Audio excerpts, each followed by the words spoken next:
Yo, what is going on, everyone? In this video, we are going to be going over the best budget beast cards that are currently in MLB The Show 22. Now, there are a few of them, actually, so there's going to be a lot of cards that we're going to be going over, and, of course, I'm going to be showing you guys a few ways to also make stubs. Some of the ways I did show in my last video, keep in mind. So if you did watch my last video, you guys don't have to stay to the end, but you know, at least watch the budget beast cards. But we're going to start off right now. We're not going to just show face the franchise cards, I would like to point out. Acuna is one of the best cards in the game, by the way. Highly recommend. He's just so expensive.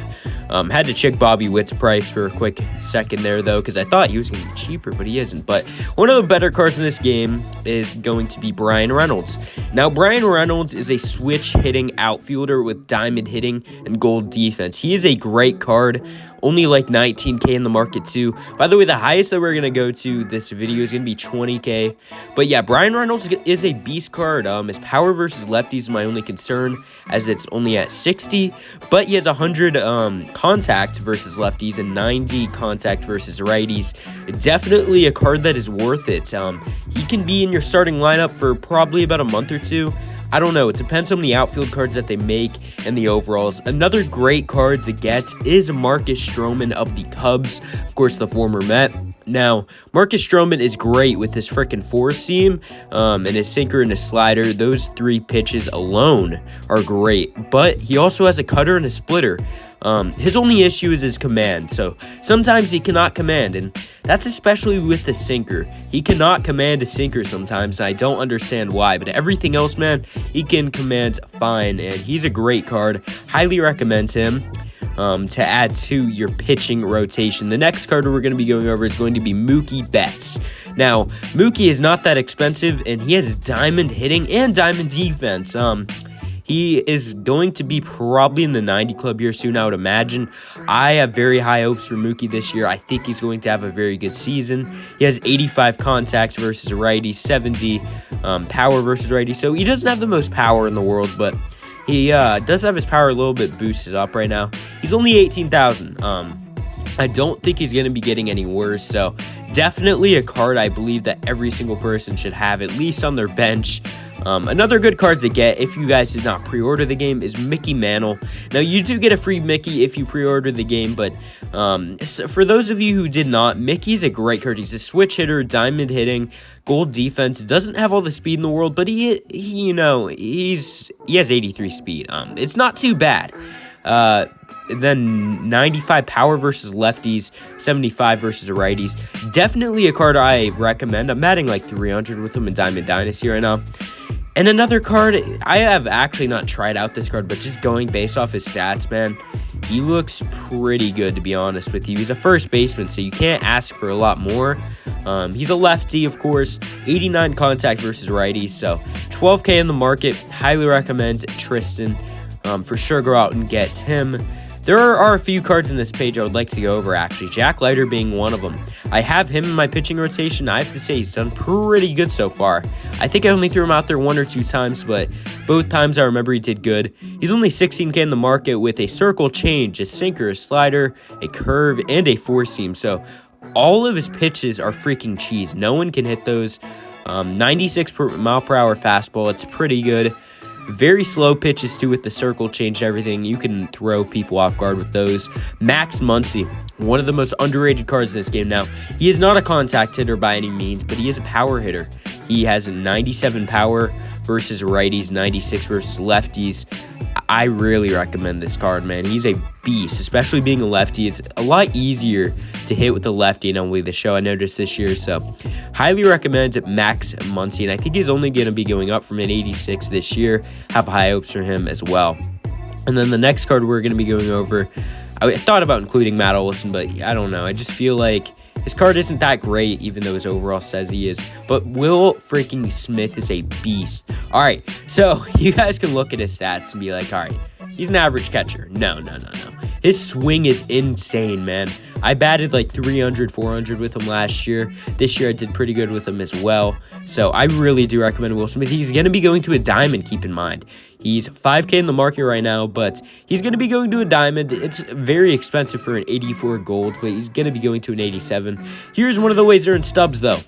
It's mini seasons, and you can earn stubs and a card, of course, but you have to hit 10 home runs with All-Star Series players, and it can only be completed once a season now.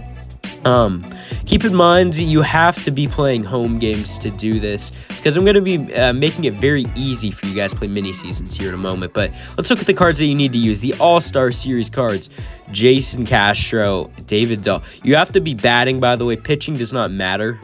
You only have to hit 10 home runs with these cards, and you could do it in a single game, and you can get similar XP as you do with the ball player method, and plus you get sometimes up to like 30,000 stubs an hour. It depends how quick that you work. I personally do it pretty quick. But yeah, as I said, you guys have to be playing home games, and this is because Stadium Creator. So you are going to need to download Blank Canvas, which you guys will see here. It's most popular. Blank Canvas is the easiest ballpark to ever hit a home run in. You could get a little bloop fly ball, and it's a home run. You don't need a good PCI on anything at all. So Blank Canvas is something that you need to download. If you are not on next gen or current gen, whatever it's called, and you don't have the option of Stadium Creator, I can't really recommend this to you that much, but it's still very solid to do. But let's get back into the budget beast. So that's the best way to earn stubs. It just is. But yeah, let's go back to the budget beast, and here are the prospect cards, by the way. This is how you earn subs, man. 3,400 for a freaking gold? Are you kidding me? You could sell these and earn so many stubs. And this is how you can get budget beasts, by selling those cards each and every one. And I don't like including golds in my videos, but every single one of those prospect cards are really good, to be honest with you. But let's get into our next card, which is going to be Tyler O'Neill. Now, Tyler O'Neill is a guy who, of course, is being powered up right now for only 3 more hours, but I do think he's going to be going to a diamond either way. He's looking like a beast. I understand he's playing against the Pittsburgh Pirates. It's not high expectations, but Tyler O'Neill, I expect to have a breakout season with diamond defense too. His hitting isn't all the way there, but it's still pretty good. I would like to say it's still pretty good. You guys can also invest in George Springer if you really want it. I'm not going to really include him in the list and go over him, but George Springer, he's a decent little card if you guys would like to get him. The next card we are going to be going over is going to be Erin, the Phillies pitcher. He pitches a 4-seam fastball, a knuckle, and circle change, sinker, and a cutter. So those are all great pitches. And although his cards in the past haven't been that good, he's going to be going to a diamond very soon. So even if he is not that good for you, stat-wise, he is pretty good, to be honest. And you guys can buy him and then quick sell him for 5,000 stubs, and you will make 4,000 subs off that. So I really do recommend investing in Erin and using his card, man. As you guys can see, I have a pretty good team right now, and these are not budget beasts, but Jazz freaking Chisholm and Cedric Mullins, they're like low 20s right now on the market, I believe. And let me tell you, holy, they are great. They hit dingers, man. They hit doubles. Those are 2 great cards to invest in. Cedric, he's 26K. All right, it's a little bit expensive, but if you guys have the stubs, go invest in Cedric Mullins. 88 power versus righties. Aw, man, I love that card. Ronald Acuna, though, he's even better. 28K in the market, though, so keep in mind, he isn't a budget beast, but he's for sure a beast. But anyways, I hope you guys have enjoyed. Make sure to subscribe, and I am out.